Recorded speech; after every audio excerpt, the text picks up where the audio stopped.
I Am a Filipino by Carlos P. Romulo. I am a Filipino, inheritor of a glorious past, hostage to the uncertain future. As such, I must prove equal to a twofold task: the task of meeting my responsibility to the past, and the task of performing my obligation to the future. I sprung from a hardy race, child many generations removed of ancient Malayan pioneers. Across the centuries, the memory comes rushing back to me of brown-skinned men putting out to sea on ships that were as frail as their hearts were stout. Over the sea, I see them come, borne upon the billowing wave, and the whistling wind carried upon the mighty swell of hope. Hope in the free abundance of new land that was to be their home and their children's forever. This is the land they sought and found. Every inch of shore that their eyes first set upon, every hill and mountain that beckoned to them with a green and purple invitation, every mile of rolling plain that their view encompassed, every river and lake that promised a plentiful living and the fruitfulness of commerce, is a hallowed spot to me.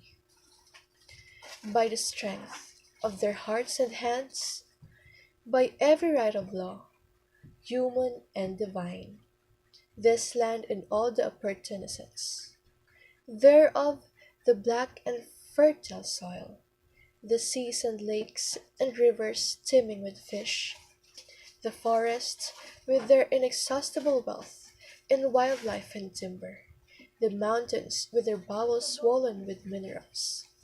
The whole of this rich and happy land has been, for centuries without number, the land of my fathers.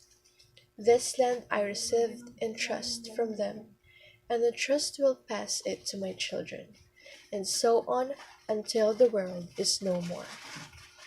I am a Filipino. In my blood runs the immortal seed of heroes, seed that flowered down the centuries in deeds of courage and defiance. In my veins yet pulses the same hot blood that sent Lapu-Lapu to battle against the first invader of this land, that nerved Lakandula in the combat against the alien foe, that drove Diego Silang and the Gohoy into rebellion against the foreign oppressor. That seed is immortal. It is the self-same seed that flowered in the heart of Jose Rizal that morning in Bagong when a volley of shots put an end to all that was mortal of him and made his spirit deathless forever.